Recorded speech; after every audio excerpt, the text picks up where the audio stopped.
was the week before Christmas. Wow.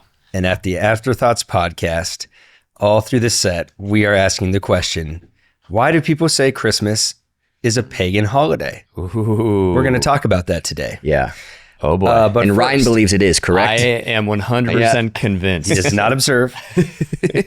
So what do we say to So you, stay Ryan? tuned. I don't say Merry Christmas to you. Do I need to say something else? Yeah. Say no joy, no peace, no hope to you, Ryan. Okay, very good. Yeah. Okay. But before that, yeah. there's more Home Alone drama. What? No, there's not. Yes, Dude, there is. December Oh. is so full of drama. Yes. Okay. I don't even know what to do with all of it. Are we diving into it right now? We're or? going straight into Okay. it. And then More I know you're drama. going to talk about it this weekend in your sermon. You're going to talk about the heck movie yeah. Home Alone, which is exciting. I'm going to dive deep into Yes. Yeah. Home Alone, man. I'll tell you that. But I'll give you some more drama for here's- free right here's now the about question. Home Alone. That's not going to go in the sermon. Someone commented, and you Yes. know I love our commenters. Oh, yeah. Comment below, I'm a commenter. Yeah. And Doug, this question was directed at you because you seem to be able to recite Home Alone almost word yeah. for word. Yeah. And scientifically When- prove it's a Christian when- movie. Well, yes, that's coming this weekend. We'll see. When Harry and Marv are outside of the church, many people remember them. One of them saying, "This place gives me the creeps." Yes. But when you watch the movie now, that isn't in there. Whoa, they took it out. Well, that's what people are wondering. Is this a Mandela effect thing where we all think that happened in that scene, but it didn't? Or did it get edited out? I thought it was in there.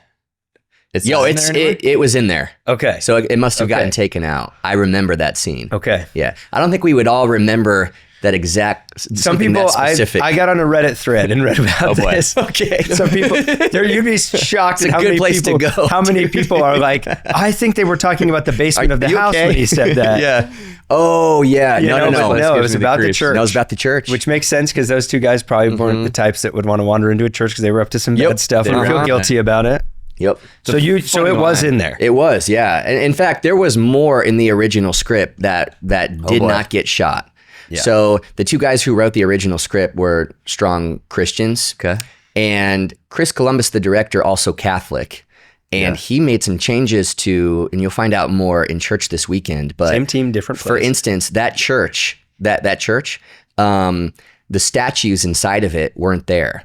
So they brought in some of the statues because it wasn't a Catholic church, the interior. The outside was, but the interior was a different church. Okay. And so they brought statues in to make it appear more like a Catholic sanctuary. Interesting. And specifically chose some of them. One of which you'll hear more about this weekend, Christ protecting a child. So when Kevin walks in, he's walking down the aisle, looks to his left, and there's like a 3-second shot of Christ protecting a child. Wow. And the Christ-like figure in the script, in the story, Old Man Marley, is sitting in the pews waiting for his rendezvous with Kevin. Interesting. Essentially. Right. And so there's more. I found this out because there's a guy, I can't remember his name right now, but he wrote the original post about Home Alone being a Christian movie that kind of went viral, that Pastor Josh Howerton in Dallas turned into a little clip that went viral last week. So a lot of people are talking about Home Alone. Home Alone is in the news. Yeah, well, it's also according to the most like surveys and studies, like the #1 Christmas movie of all time. My point this weekend is why? Other than the fact that it's a great movie and it's fun and it's silly and ridiculous, why are so many people drawn to it? But he actually had a friend in Hollywood send him the original Home Alone script. So there's more in the scene where he's sitting in the pew with Old Man Marley, and they're talking actually about Old Man Marley's wife who passed away a few years earlier, and the funeral was in this cathedral. And he's talking about how he's going to see her again one day. And Kevin's like, seriously? He's like, well, not here, but in the kingdom. And Really? they start talking. Yeah. And And then so he leads Kevin through the sinner's prayer. he does. Wow. And Powerful. so that part's not in the. Interesting. That part never got filmed. Okay. Yeah. But there's also a part that talks about how Harry and Marv say, or they either say it or somebody says it about them, like, this place is not for people like that, which would be the miss. That would be the miss of like, actually the church is for people like Harry and Marv. Exactly where those guys need to be. So I don't know why That line, if that's Christians being offended and so it got taken out, I can see that. That would never happen. No. No. I'd be disappointed in Christians if that was the case, of them just standing outside the Catholic Church saying this place gives me the creeps. Or maybe they didn't want to make it seem like people who were committing crimes would feel creeped out by a church. Like, hey, they could go there. Yeah, like people who commit crimes might be offended. Exactly. Yeah. Exactly. More unlikely, but it's a good theory. Thank you, man. Yeah, Probably so thick skin. I'm gonna throw more Home Alone drama out there. I can't wait, man. Sorry to ruin Christmas for you, but when Kevin, I always wondered this too, when Kevin is in the toboggan going down the staircase in his house, and he goes out the front door, when he's at the top of the staircase, you get the POV where the camera's like on the front of the toboggan, and the door is not lined up with the bottom of the staircase. Yeah, right. So you look at it and you go, Those things can't even turn. if you start on the right side and you angle down the staircase towards the left, you're not going to make it out the front door. Wow. I even Zillowed. Okay, I got is Christmas because pagan? I'm serious. The McAllister house, crazy. sold for over $5 million recently in Chicago. Yeah, I thought I could get it for 4, but You they wanted tried 5. So I mean, you made an offer.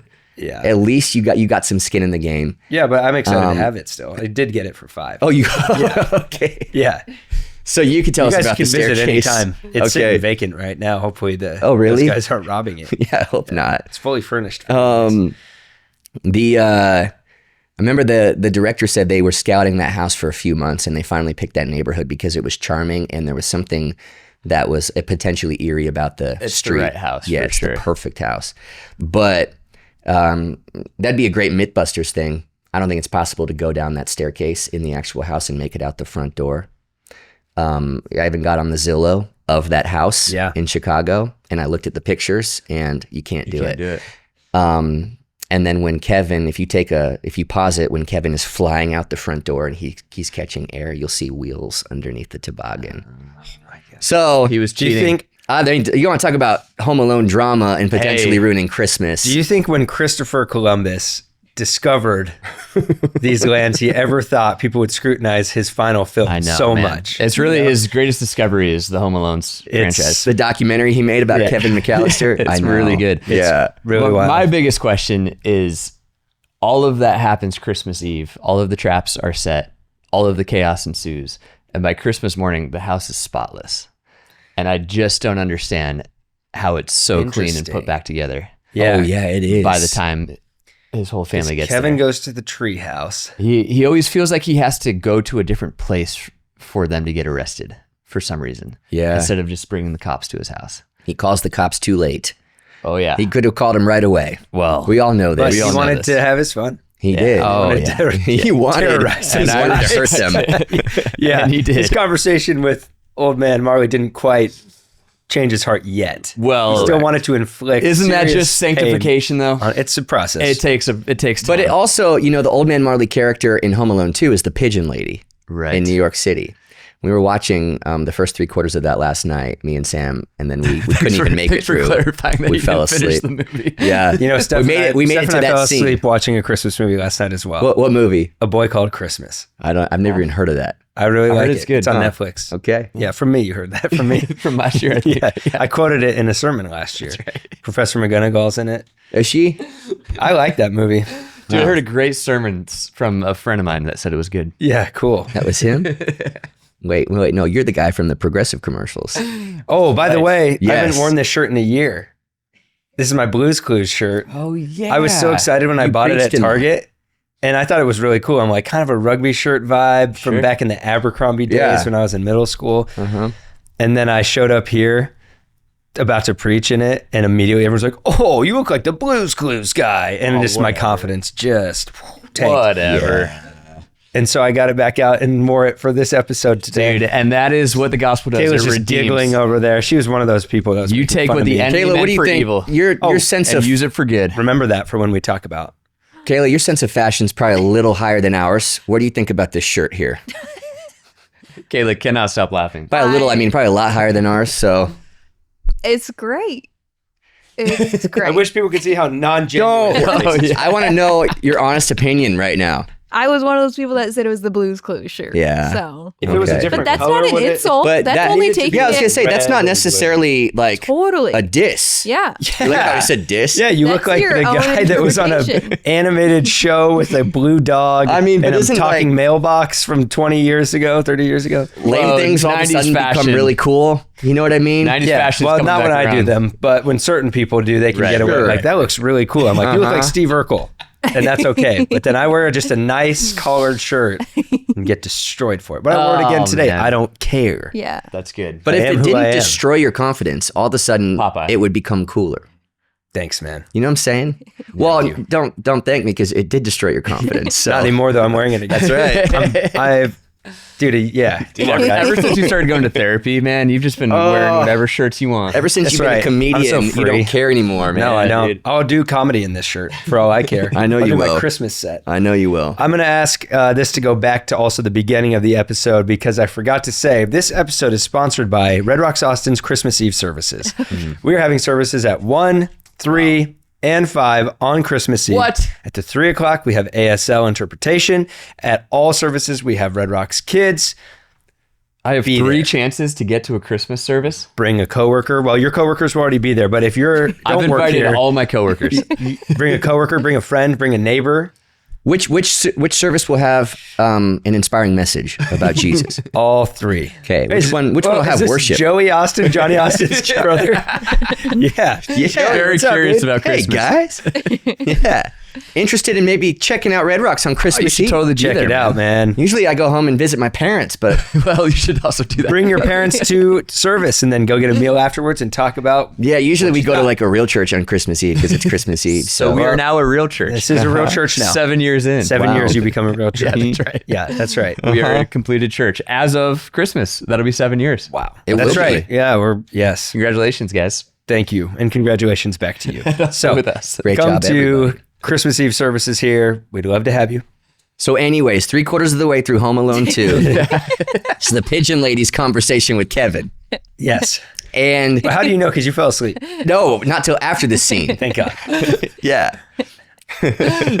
Doug can always stay with the thread. Doesn't matter how far we get off. Red guy. What does Trump call it? The weave? Yeah. You know what I mean? Yeah, that's Yeah. one term for what you're doing. One term. That's what I'm doing right now. So she is sort of that The weave. she's sort of that sage figure, the guide for Kinda. Kevin as the hero of the movie. Yeah. But it's not the same. No. Because she gives terrible advice to him. She's awful, dude. Yeah. Is she dude. awful? Yes. Okay. Wait, why is she awful? Seems like she's having a tough go, dude. Wow. I was gonna say she gave bad advice to him. She's Sorry, a nice lady this who woman had is- going through a rough time. been through a lot and have to live in Only a the park in advice. New York. Sorry. Okay. Only the advice is awful. She She is a daughter of the king, right? We love her. Gosh. And let me say this, in Angels in the Outfield, crushes it. That was Maggie. Great mentor and Maggie, awesome lady. Yeah, Lost her because mom. after Home Alone 2, she started to like get her life back. She was Right. inspired by Kevin. Yeah, she moved then from New she York moved to City to California. Anaheim. Yeah. Yeah. Anaheim, much Big better baseball climate. fan. Uh-huh. Down Way the, better moves climate. down the street from the stadium. Yeah, she's Right around much the better. time George Knox was going from Cincinnati to becoming It the was a weird time to pause, to be clear. She gives awful No, advice. no. is what I'm You, trying you didn't to pause. say. You said she's awful, dude. There was no I was pause. made a definitive statement, right? She's awful in the way that she gives advice. Here's what I I think she's misunderstood going through a hard season. Who I- happened to give not so great advice. You know what sucks? Yes, You know what thank you. sucks? Is That's that what we, I was like, been saying. Because we've been doing this for 7 years in the most sensitive time in the history of cultures of the world. Yes. We like feel like we have to make balancing statements Yeah. about Home Alone, which is a know. fictional movie, but like somebody would be like, I can't believe you would say that about yeah. that sweet woman. It's like, well, she's not a real person, okay? Everybody stop being offended. Get over yourself. Impossible. Stop being offended. Can't do that. Have a laugh. Come to a comedy night. Seriously. Hosted by us. More coming in 2026. Yeah, exactly. Yeah, Donald's cooking up some more. I thought that was going to be, we did it. We did comedy and there's probably going to be more. Yeah. Okay, so 3/4 of the way through the movie. Yeah. Okay, tell us about, for God's sake, tell us the conversation so we can answer, is Christmas Well, a Kevin, pagan Get to holiday? the point, man. It mirrors the conversation in the pews with Old Man Marley from the first movie, where it's like the turning point. And then Kevin has this epiphany, this is what I need to go Dude, do. Home Alone 2 does not mirror Home Alone 1. That is a stretch. Wait, what? It mirrors it perfectly. I don't think so It's at just all. in a different state. I don't think so at all. Oh, because the Jesus figure in the first one is awesome, and the attempt at it in Home Alone 2 is an awful person, according to Ryan. All right, so they're having a conversation 3/4 of the way through the movie. So you're gonna have a problem because the Christ-like figure was female in the second one. I would love for you to just die on that hill right now. Yeah, we say a man, a woman. Not a woman. Tie back into Angels in the Outfield when Roger says he prays the prayer and he does. It's his first time praying. God, if there is a God, would you help the Angels win the pennant? Amen. Or a woman. And then he goes to bed. Brilliant. And then before you Well, know it, he's until like 30 years later, that became a real thing. It sure did. Yeah. and It's Roger. not even what that word means. Now make some balancing statements now. Well, also Gender and word. 30 years later. But this is real. What we're talking about is real. All right. Dude. Yeah, okay. Okay, so I also want to point out that 30 years later, Roger became Robin. Yes. Batman. wow. Uh-huh. So, where's the thread guy? There's the thread guy. And like three-quarters of the way through Dark Knight Rises, what does Robin do? You know when they said that He's not structures Robin become yet. shackles? There we go. Yes, exactly. He leaves the force because he sees there needs to be change, and he needs to go become the new vigilante in town. Yes. And so Christmas Amen. may be inspired by paganism. Okay. But that's not the point of it. Home Alone 2 And it perfectly mirrors Home Alone 1. It's the same script. It's just a different city. And he doesn't get left home alone. He gets on a different we don't flight have than to his family. summarize the movie. Just tell us. I'm just what making the point. happened. It's literally the exact same script. We've been talking. Not at all But the same. except for this, Took except over for the this whole scene, episode. because Marley in Home Alone 1 gives him, he talks about like redemption. And it's basically like a grace that you can't earn or deserve. But the pigeon lady says, you know what you need to do now? You must go and find the one good deed you can do, and you must go and do it. Religion. So she gives him religion. Old religion. And she should call the cops because this 9-year-old boy is lost in Manhattan. Right. That's Right? But she says, no. She doesn't have a phone, Doug. You've been Why tough. don't we just stop getting after She's this? a terrible lady. You've had a hard time around your Very house. few people had cell Yeah. phones then, and she was not one of the ones that had one. Okay? You're right. Oh, man. Yeah. They had payphones. They had payphones. Okay. Yeah. And she needed to spend that quarter on pigeon food. You know. Also, yeah, an interesting use of resources. But I thought about that last night. I'm like, is this like pigeons are like sheep, and she cares for the pigeons, I don't know. and she left the 99 pigeons for the one? Kevin. Whoa. Except then she because I went to counted the pigeons. There's 99. Okay. But in the original, there was 99 pigeons, but then later, Yes. there's 101. Is that the Mandela effect? And is that 101 Dalmatians? Imagine Where are we being going with it? Yeah. Which, by the way. So Imagine being Sam watching this movie with Doug, and he's on Zillow looking at the staircase. He's counting the pigeons. Doesn't line up. I just wanted to watch. She gives Maybe him not every religion. movie's a perfect allegory of the Bible. Like, why don't you just go read the Chronicles of Narnia and just that's gonna. That's And here it report comes. She doesn't know, but she basically is telling him, you need to go save the children's hospital because all the money that Duncan's toy chest takes in tonight is going to go straight to the children's hospital. Yeah. And you know these two men who are trying to kill you are going to rob it. So you need to go try to stop them. Yeah, which he does And effectively. how old are you, 10? Very effective. And that'll atone for all of the bad things you did this year. That's the advice she gives him, which is not the gospel. It's an old. Well, let's close in prayer. Anyways, Similar- lots of Home Alone drama. Lots of Ethan. Well, plenty of it.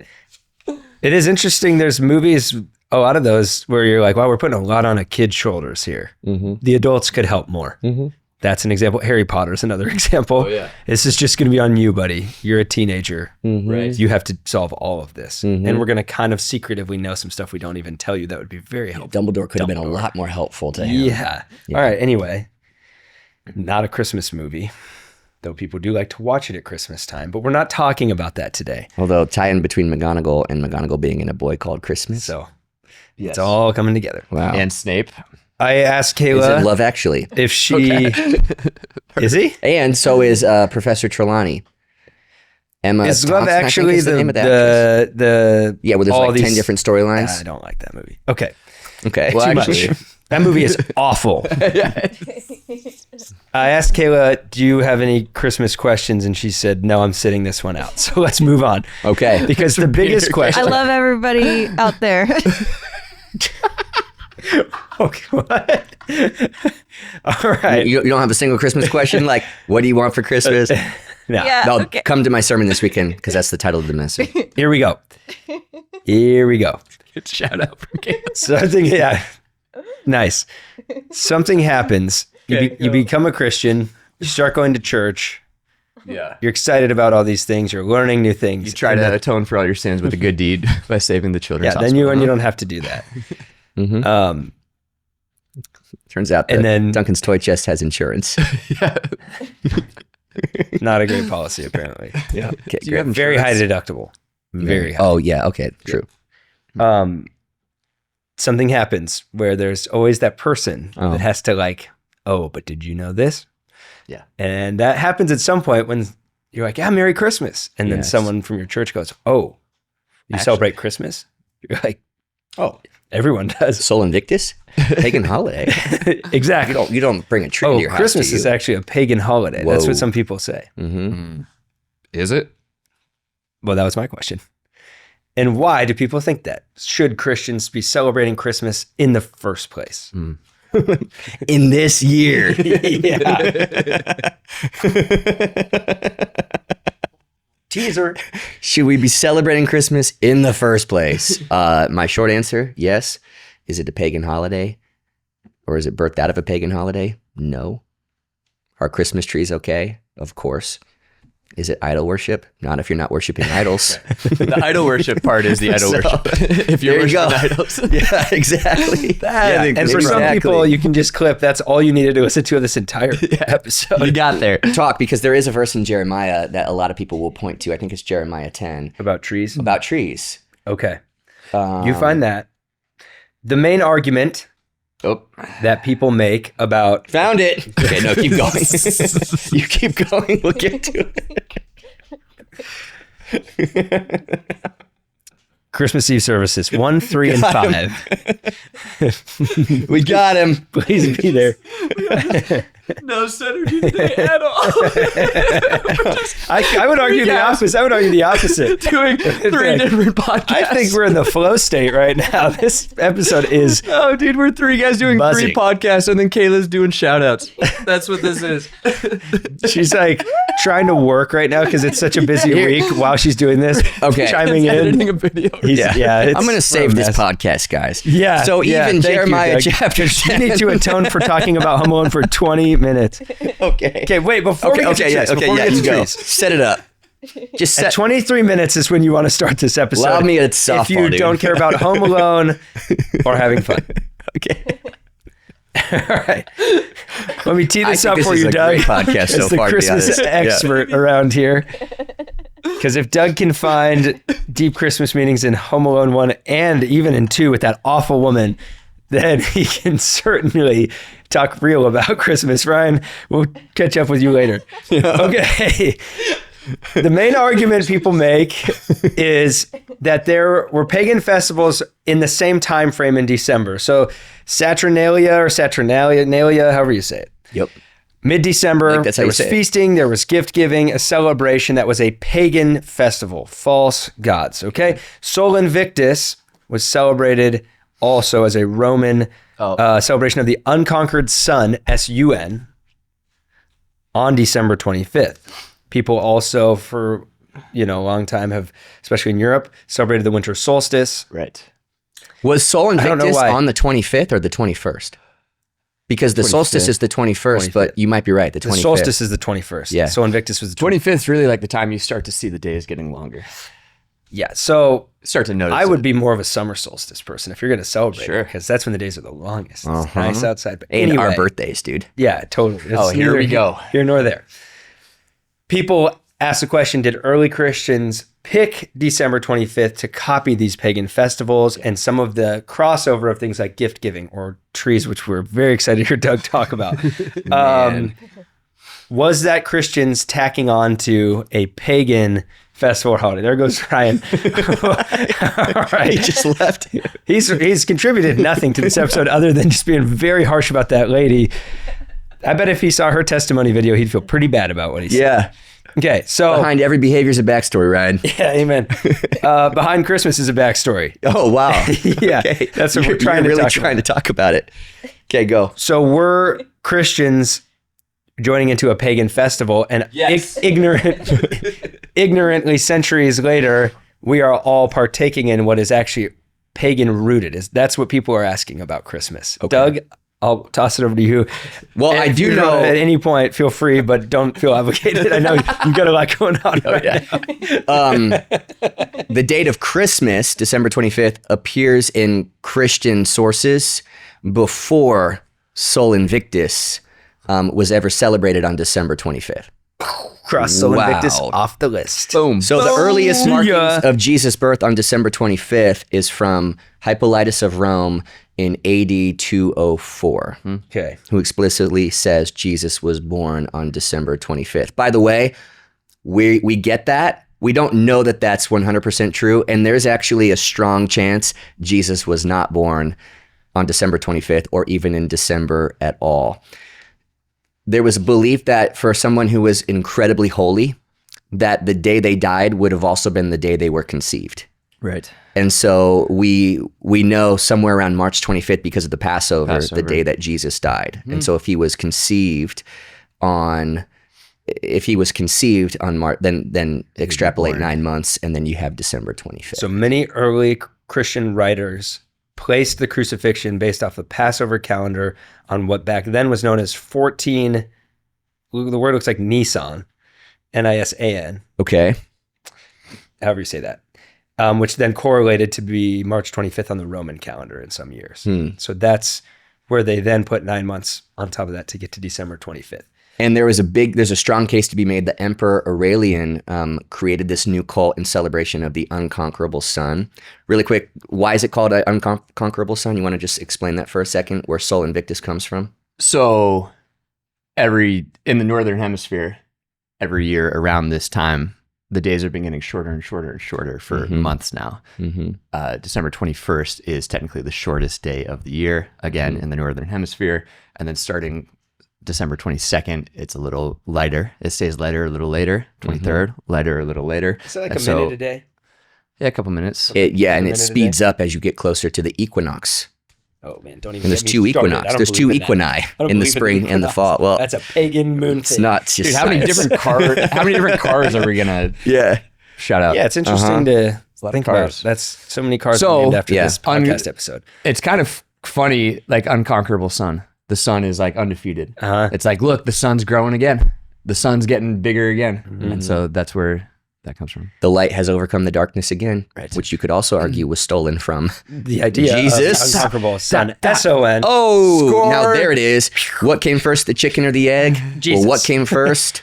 Christmas on the 25th or Sol Invictus on the 25th? Christmas on the 25th. There's more And- evidence to say the Emperor Aurelian created this Sol Invictus unconquerable sun celebration and did it on the 25th, the first year being AD 274, 70 years after the 25th of December was first credited to the birth of Jesus, because he saw this rising population of Christians, and they were celebrating around that time and said, let me just borrow this time copied when who? everybody's celebrating, Yeah. and let's just sort of insert this holiday in there. So it would make more sense for an atheist to make a TikTok video calling out pagans because they are borrowing what they're celebrating. They borrowed from Christians rather than the other way around. Yeah.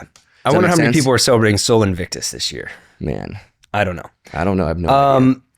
Okay, but the crux of this comes back to the early church developing a celebration of the incarnation, the birth of Jesus, based off of believing he was conceived in the spring, on March 25th. Then there are others who believe it was April 6th, an April 6th conception, and that's why there's people who celebrate Epiphany on January 6th, which is another version of someone saying that's when Jesus was born.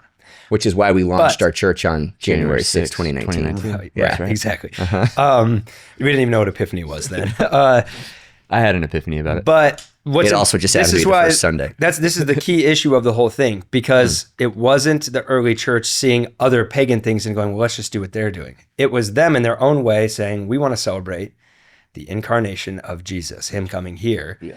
And they did their best to calculate when that was. And in their idea, it happened to fall right when these other festivals were going on, which probably would have happened at any time of year, because there's lots of pagan festivals and other religions and things. So people could have made this argument if they placed Jesus' birth in a different time of year, because they'd think, oh, you just lined that up with that, but that wasn't what they were doing. Right. Okay. So Tertullian, around 200, Hippolytus, those are the first times we see right around 200 AD, Christianity creating this tradition of Christmas. Okay. You can also, there's another argument for that time of year, which again, we don't know that Jesus was born, and that's not the biggest issue, but and the greatest evidence that it's not is the shepherd thing, because Jewish shepherds would have been out in their fields probably between March and November. And the Jewish shepherds were out in their fields December, probably not in December. So that's why. Would that be because it was so cold? You tell me. I've never been there. Too many pigeons. But the good shepherd. But an argument for that birth timing is, we find in Luke chapter 1, Zechariah, John the Baptist's dad, he served under the course of Abijah, and in the priestly calendar, that could line up with John the Baptist being conceived right around then. Yeah. 6 months later, we know Jesus was conceived. Right. That would align with a spring conception and a winter birth. Doesn't prove it, but there's arguments to be made for this. I think you just proved it.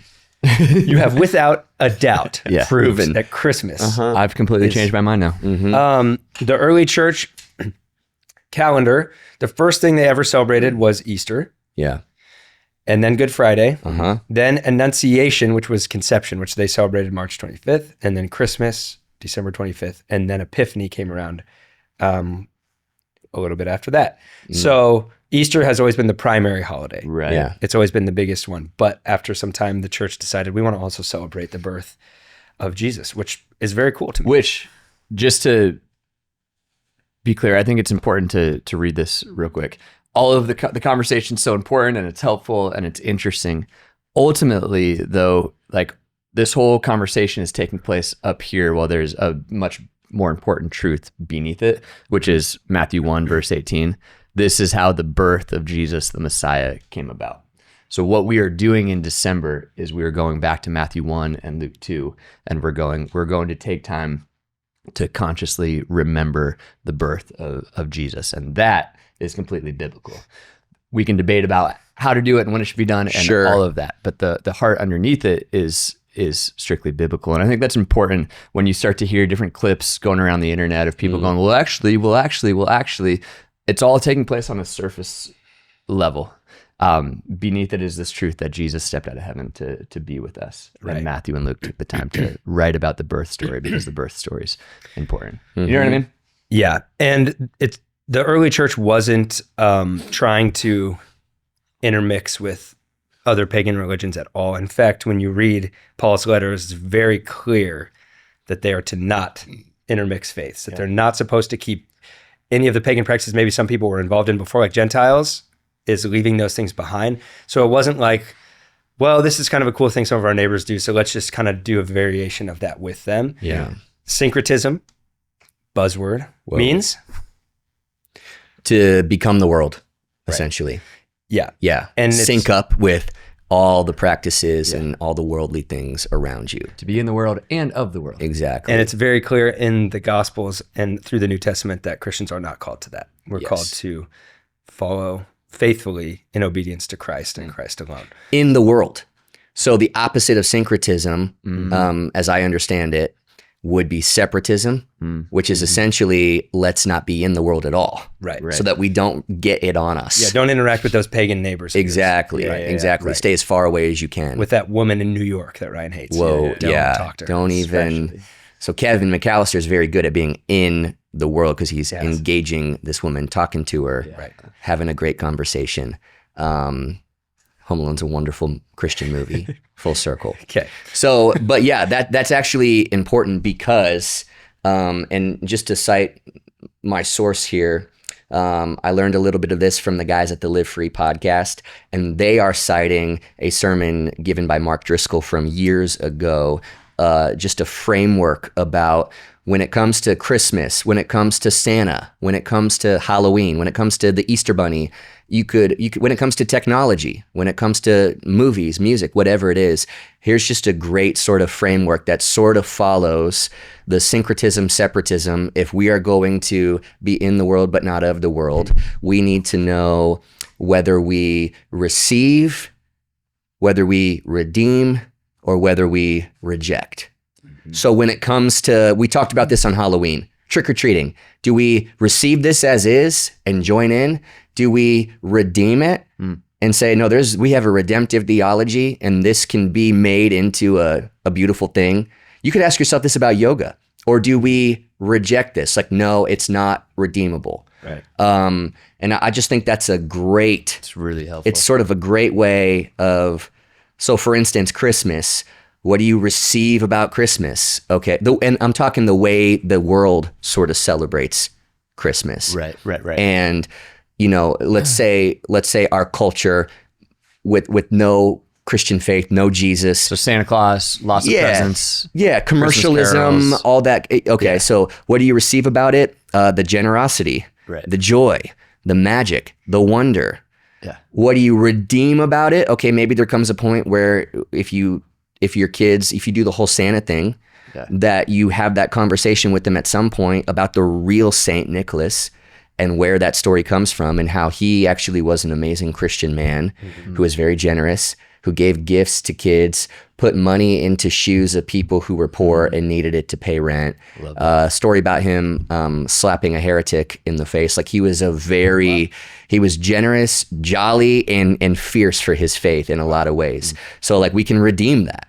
Right. And what do you reject about Christmas? If there's this narrative where it truly is all about the gifts, then we need to reject that. Right. We can redeem that concept. It's like Easter. If the bunny's getting more airtime than the resurrected king, like that's a concept that we need to reject. And that doesn't mean you can't do Easter egg hunts. It just means, what does this look like? What's the redemption version of this? So, and you could go like, do we receive this, reject this, redeem it? For instance, pornography. There's no Christian version of that can be redeemed. Right. You just reject reject it. Yeah. And you're not rejecting people in that industry. Right. You're rejecting the concept. Yeah. Like, no, there is nothing about that is redeemable. Mm-hmm. It's sinful. It needs to be. Well, you redeem sex. Correct. In the godly manner of Correct. Between a husband and a wife, but you reject everything beyond that. Oh, and yeah. Pornography is the pornography industry of selling this. And yeah, look, cocaine, like there's not you can't make the case of like, well, if you come to the 8 a.m., it's a really good way to hop yourself up for worship. That's how we can get the 8 a.m. Yeah. But somebody like, if you're trying to make that case, it's like, dude, you're way off. Stop. You can't redeem that. That's so that's something that needs to be rejected. Caffeine. Whoa. Yeah. But Remember that can be. I just had some. That can be redeemed. Caffeine. Cocaine at 8 a.m. for church, reject. Okay. Caffeine at 8 a.m. for church, redeem. Interesting. You know what I'm saying? Yeah. So I just think that's a very helpful thing. You could do it with phones and social media. Yeah, like reject it. The connectivity, how we can connect with people and we can post sermon clips. Right. And people can sign up for groups or events. Right. Like we're gonna receive that. Right. Doom scrolling and becoming addicted. And this is the center of your life instead of your kids or your wife or your husband. We're gonna reject that. Mm-hmm. Like, so applying that, this is how you're in our world, but not being of it. We don't need to move to North Dakota and build our own little society away from the rest of the United States. Right. And at the same time, we don't need to be in the city of Austin doing what everybody else does, which would be syncretism. Right. There is a way to be in it and stand out. And this is a great framework to do that. It's a really helpful framework, man. Mm-hmm. And I think it's important to like always come back to that Joshua verse of, as for me and my household. Like, You can't control what every other family and what every other household is going to do, but you can decide and have dominion over your house and over your family. And so it's a great question to ask with you and your spouse, with you and your kids, with you and your roommate, with you and whoever it is. What's that going to look like for you? What are you going to receive this Christmas? What are you going to redeem and what are you going to reject? Super helpful. Thank you, Doug. Part of the argument when it comes to the pagan festivals that were around the same time as Christmas is a crossover of some of the traditions. Okay. So like in the movie The Santa Claus, the whole movie, Tim Allen's asking the question, but what if I fall off the roof? For this episode, for me, my question of that is, but what about the trees, Doug? Tell us about the trees finally. Well, okay? It's very clear in Jeremiah chapter 10, which I found.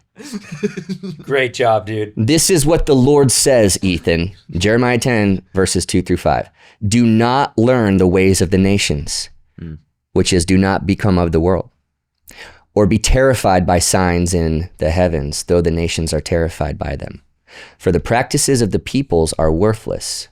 They cut a tree out of the forest, and a craftsman shapes it with his chisel. They adorn it with silver and gold. They fasten it with hammer and nails, so it will not totter. Like a scarecrow in a cucumber field, their idols cannot speak. They must be carried, because they cannot walk. So don't fear them. They can do no harm, nor can they do any good. Which is actually a really cool concept about something that could become an idol, because this really is about worshiping idols. Yeah, this is about idolatry. Notice he even compares it to like a scarecrow. And this tree, in a similar kind of way, is something, it symbolizes something in your heart. Why are you doing this? You know, whether it's to atone for something or appease pagan gods, or whatever it might be. This is about idolatry. Yeah. And so if you are worshiping idols by the tree that you bring into your house and what you're decorating it with, and you're atoning for something or you're trying to appease pagan gods, then this verse applies to you. Yeah. Yeah. Right? But Christmas trees, this doesn't apply to that. Yeah. You could apply this to a number of the things we just talked about. You could apply this to your smartphone. You could apply this to yoga. Yeah. You could apply this to, a lot of things that people ask all the big, tough questions about right now. Right. And a lot of it comes down to, what is the motive going into this? What are you trying? Are you going into it ignorant that it could be doing something to you that you have no idea it is? Or is there actually power in that tree? Or is the power in you worshiping that tree? Right. And worshiping that thing or worshiping that phone? Interesting. Well, and just because something was used in a pagan culture doesn't mean the use of it in a different context is pagan. No. In nature, like I've never heard somebody at a wedding go, you shouldn't be putting those rings on, because they've used those at pagan wedding rituals in the past. But that is true. That's interesting. Rings were exchanged in pagan wedding ceremonies. But we don't think of it that way because this isn't a pagan wedding ceremony. That's why I don't do rings, man. Nice. Yeah, that's why. That's why I got a tattoo, because the Old Testament's clear that it's fine. Pagans prayed. Yeah. Yeah. Candles have been used really through all religions in different ways. So why do you have those? So is it okay to have candles in church? I've never heard somebody argue that. Well, we shouldn't burn those because in pagan traditions, they used candles, right? So you can have musical instruments. You can use that argument about a ton of different things. Yeah. The trees started to be used in Germany in the 1500s as a symbolism of eternal life in Christ. And they started to light the trees as a symbol of the light of the world that he is. They weren't doing that in honor of pagan gods. They were doing that to commemorate Christ. So, you can talk about all those things. Gift giving happened during Saturnalia. Well, the Christian tradition was the wise men brought gifts to Jesus as an offering, and we give gifts at Christmas time. Yeah, you can make the argument that's gotten way out of hand in our commercialized, materialistic culture, and sure. But that origin wasn't, they did this at Saturnalia, so let's just do that as well as Christians, right? Pagans don't own the idea of gift giving. Right. They don't get just like the real estate of that for all of history. That they did it, so no one else can. So a lot of this, I think, an argument can come in your head to like the difference between origin and meaning, right? Like certain things maybe originated in certain places, but not what that means. Yeah. Right. So use yoga as an example.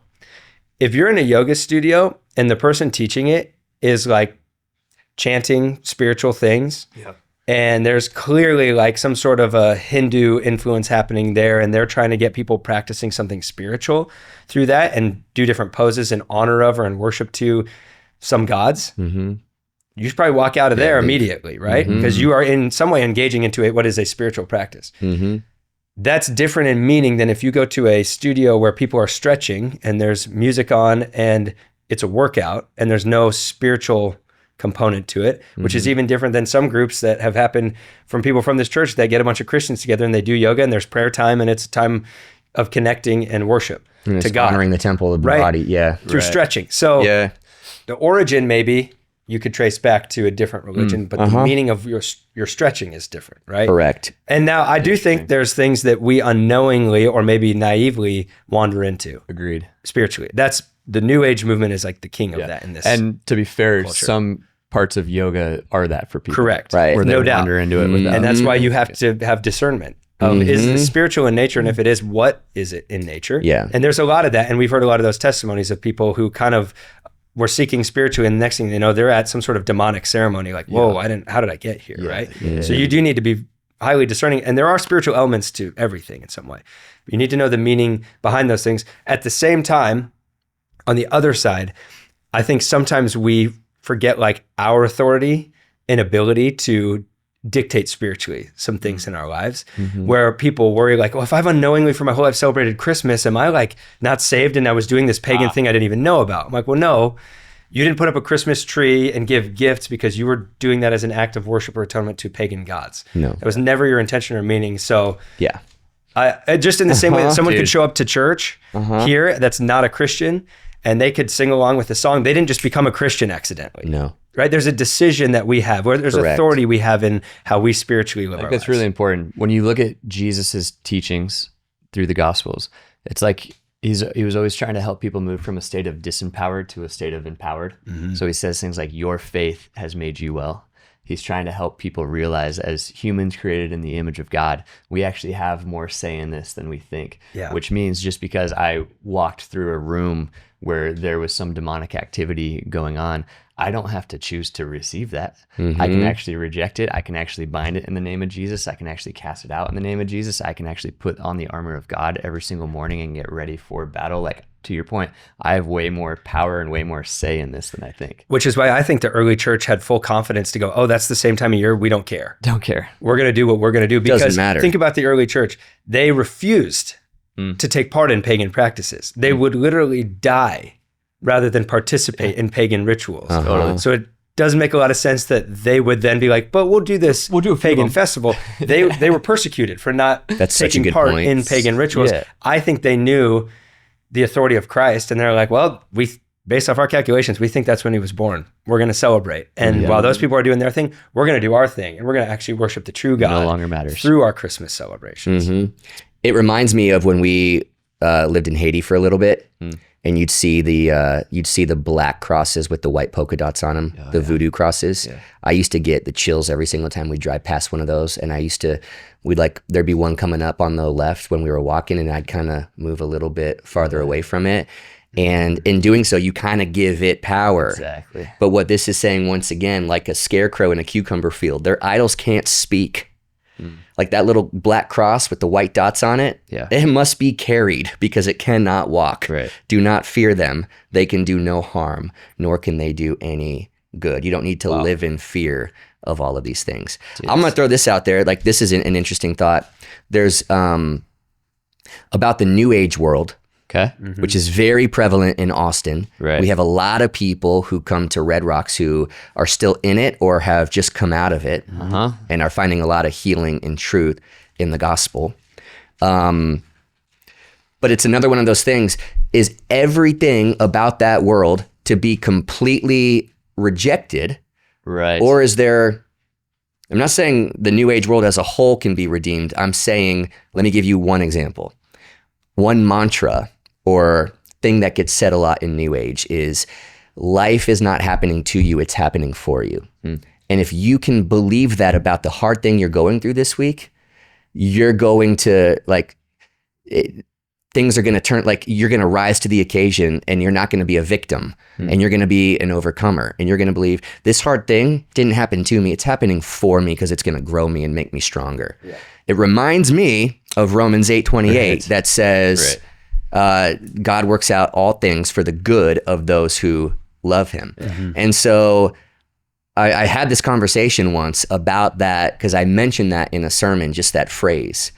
And somebody said to me, that's New Age.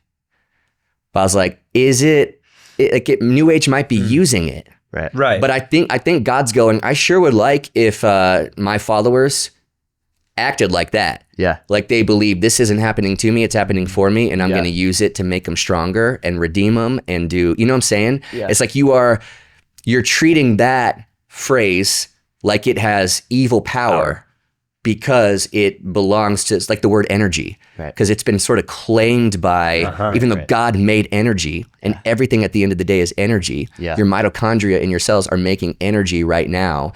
It's like, does not all science belong to God? Yeah. Does not all creation belong to God? Yeah, so you're saying there's a lot of things as Christians we put in the reject category that we should maybe move over to the redeem category.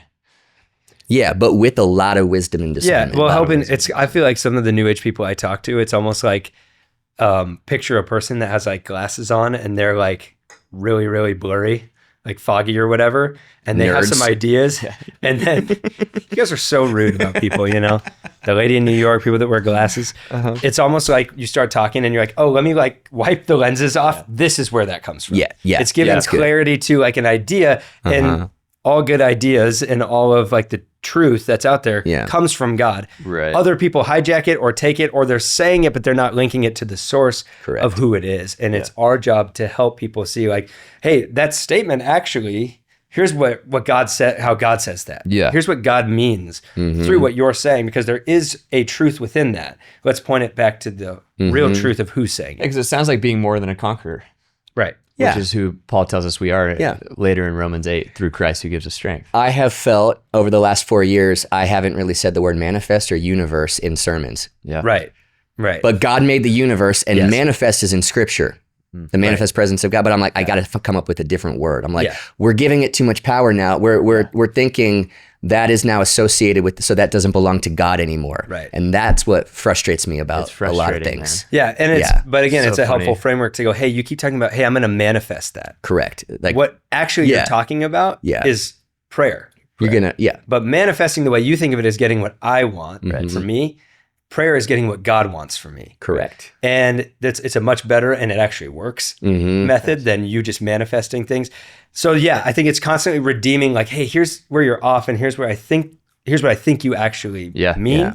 But that's what we need to do. We need to redeem that word instead of being now like, well, we can't use it anymore. Yeah. Right. Because I would add an even more serious caveat to that I would say the manifesting also works. It's just that you don't want it to, because you don't actually know what's best for you. You just think that you do. And so manifesting with self at the center can be dangerous because it's you being your own shepherd. Interesting. And much more idolatry in 2026. It's a good point. Yes, I love that. Okay. Go ahead. No, the Christmas tree. Another. The weave. So we're now 3/4 of the way through this podcast. Doug Wekenman. Hopefully we're more than 3/4 of the way through this podcast. We're almost done. I have what, Kayla? You're going to chime in all of a sudden? Another shout out from Kayla. Yeah. Kayla, what's been your favorite thing said so far? Shout out to everyone. You guys have said so many great things. Great. Thank you. I know you guys have been talking about New Age a little bit. You guys have been talking about redeeming. I've been listening. Okay. Yeah, multitasking. Nice. Okay. Thanks for proving that to us. One possible It wasn't origin a quiz. of the Christmas tree. I believe 1400s or 1500s, which would be the 15th or 16th century. That's right. I always have to stop and think. That's how you sound smart. The first century were the zeros. Right. Correct. So you always add one. Yeah. So we are in what century right now? 21st. Wow. 21st. Afterthoughts, a great 21st century podcast. Medieval Europe, especially in Germany, they celebrated this. The church celebrated the feast of Adam and Eve on December 24th. Okay. because they believe Christmas time was not just about the birth of Jesus. They kind of zoomed out a little bit more and talked about the need for a savior. So they use Christmas Eve, the 24th, to sort of tell the lead up to Jesus on the 25th. Interesting. So they would get an evergreen tree because all trees at that time would be like, it's winter. Yeah. So they're all dormant or dead, like there's no leaves unless it's an evergreen tree. Right. And they would decorate it with fruit to symbolically show the Garden of Eden. Interesting. And Adam is what does the Bible describe him as? Like the father of humankind. He is the first Adam, if you will, because the Bible also calls Jesus the second Adam. Mm-hmm. Adam and Jesus, the only two human beings whose father was God. Yeah, right. And so They share the same bio, Dad. where Adam failed, That's cool. Jesus did not. Right. So Adam's failure led to the imputation of sin to all of us, but Jesus's triumph on the cross led to the imputation of his righteousness to all of us. And so they would decorate an evergreen tree on the 24th to talk about that story. And then I think on the night of the 24th, they would then take all the fruit off and decorate it in a different kind of way. I read on ChatGPT, they would put like these wafers to symbolically, I think maybe manna or the bread of, I don't know, like the bread of life or something like that, the body of Christ to represent Jesus. And so to then celebrate redemption on the 25th. And so a lot of people argue that that's why Christmas trees are evergreen. It's not like a fruit tree from the garden. It's a pine tree. Yeah. You know what I mean? Yeah. And so that tradition just kind of like, hey, let's keep that going. And we don't have to do Adam and Eve Day on the 24th and then Jesus Day on the 25th. We can just incorporate this as a tradition as part of the Christmas season.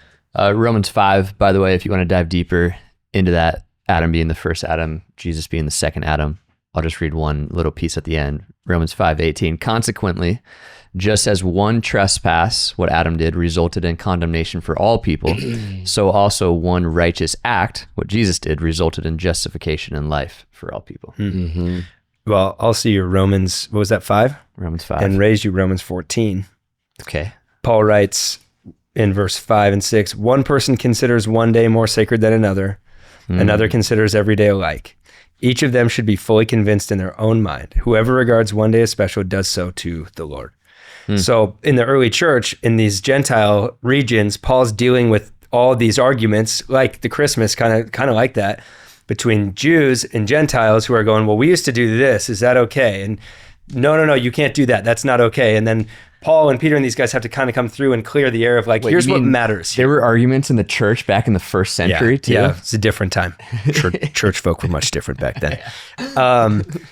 Over like calendar observances and festivals and food laws and stuff like that. And so what Paul is saying is, if you're going to observe this day, do it unto the Lord. If you're not going to observe it, do that unto the Lord. Oof. The way that you're going about your life, everything you do should be unto the Lord. And so if you're celebrating, he would say, I think today, hey, if you put up a tree and you put up lights and you give gifts and you're celebrating Christmas, do it unto the Lord. Yes. Be the person who's making this all about Jesus and remembering he is what we're celebrating. If for some reason you have a moral objection to Christmas, I don't think you should make that argument based off the pagan things that we've talked about. I think if that's been holding you back, then you've been robbed of the joy of Christmas. Yeah. Big time. Because they don't get the ownership of this time of year. Right. And those pagan practices died out a long time ago. Okay? One of these festivals has lasted. By the way, the Jewish people that were really at the beginning of the church, the whole Old Testament is a story of people who had regular festivals and parties all through the year. All year long. And so through the redemptive story of Christ, they realized there's a new life we're living. And some of those festivals they continued to maybe redeem, observe, but also they introduced new ones like Easter, like Christmas. That's like the party people God's called us to be. And so if there's parts of Christmas to you that you go, it's just become so materialistic and commercialized. Okay, well then find a way to not do that or do that unto the Lord. Do it as talk to your kids about like why we give gifts to each other and that this isn't actually the purpose of this. It reminds us of the true gift that Christmas gives us in Jesus. But that's so good, but the man. early church's struggles that Paul was ultimately dealing with were people who were prideful and passing judgment on each other and being legalistic. That's what he's like, don't do that. don't hold people back from celebrating Christ because of your own pride or your own legalism. Or because your family does it this way. Yeah. And I think the person who taps the new Christian on the shoulder and go, ooh, I wouldn't celebrate Christmas. That's what you're doing. Yeah. Is actually out of your pride of this hill you've died on, passing judgment on them through a legalistic look at Christmas that I don't even think is historically valid. Yeah. To say that we shouldn't celebrate Christmas because of those. Or if you guys don't do Santa, don't tell your kids to go to school and ruin it. For the other kids. You know what I mean? Like, don't be like, hey, they need to know the truth because their parents won't tell them. Yeah. So you need to infiltrate that family and tell their kids the lie that they're like, hey, just do what you do unto the Lord. Yeah. Right. Yeah. He says in Colossians 2, 16, 17, therefore do not let anyone judge you by what you eat or drink, or with regard to a religious festival, a new moon celebration, or a Sabbath day. These are a shadow of things that were to come. The reality, however, is found in Christ. Oof. It's all a shadow. Yes. And the reality has always been Christ. And that's what they were trying to get people to, the big picture of these things. And that's, I mean, all of December is us, and every month is us just putting Christ at the center and trying to, with all these different vehicles and all these different means, point people to Jesus. Yeah. So can you celebrate Christmas and give glory to Christ? I think that's exactly what we're doing. Yeah. That's why you show up to a Christmas Eve service, 1, 3, and 5, because we're going to make it all about him and give him the glory and help everybody find their place in the story with him. Yeah. It's also why I kept saying this last weekend. It's also why in the middle of all the craziness of December, you show up in a room and start singing, "Oh, come, let us adore him." And it's like everything else gets put aside and you realize that nothing else matters because we're staring at Jesus right now. We've got Christ at the center. All the other stuff is a shadow pointing us to that, but we're here together looking at Jesus, and that is all that matters. Yep. And I think it's cool to, as you're taking part in these traditions, I've never really thought about like, oh, pagan people put trees in their houses. I've thought more of like, how cool for centuries Christians in busy lives with wars and crazy things going on, where all this have stopped and taken time to go, hey, we're going to do this out of reverence for Christ. I'm going to put lights on my house to let my neighbors know I celebrate this time of year because of the birth of Jesus. I'm going to give gifts to my kids because we're going to be a family that grows up in the gratitude and generosity of Christ. We're going to do those things. And most importantly, candy canes. Because candy canes were made by a Christian candy maker. Tell us. Who fashioned them in the shape of a shepherd's staff. Why? Because Jesus is the good shepherd. What? And the red symbolizes the blood of Christ. The white symbolizes the purity of Christ. And if you flip that candy cane upside down, what is it? No. J. For Jesus. And if you get two of them together, it makes a heart, and God is love. And if I eat a candy cane. But not all love is God. But God is love. But if I eat a candy cane and pagans back in the old centuries ate sweets, am I worshiping pagan gods? Yes. Wait, no. No. Okay. And Kevin McAllister We've just spent an hour. went down the stairs and somehow out the door. And that is a Christmas miracle. So, in summary, Yeah. celebrate the heck out of Christmas. Let's Have go. a blast and make it all about Jesus. And that's what we're going to do. So come to Christmas Eve services. ALS interpretation at which service? 3:00. Which one has a good message about Jesus All three. and worship? All three. Right, Kayla? Okay. Which one has a really funny intro And video? Red Rocks Kids. All three. And Red Rocks Kids at all three. Oh, wow. Can't wait to It's gonna celebrate. be a great Christmas. And our Christmas special will debut on Christmas Day. Get out. And don't sleep on the New Year's special that comes out Christmas Eve. Nobody's sleeping on the New Year's special. No. Man. You don't, I you mean, don't New even Year's say Eve. that. New You don't Year's sleep on New Year's Eve. Christmas, let me say that again. Christmas special comes out on December 25th because Jesus was conceived on March 25th. Yes. And 9 months later, he was born. Thank you. And then, Not on the 21st, which is the shortest day of the year. No. On the 25th, when you're going to really notice the days start getting long. And one day the sun will yeah. be, and one day the sun will be conquered. The SUN sun will be conquered. Oh. But the sun, SON, will never be conquered. One day the SUN will Take it back explode, from the enemy. and that'll be bad. see you back But here. Jesus, Pray it doesn't happen in winter. Christmas special on Christmas. New Year's Eve special on New Year's Eve.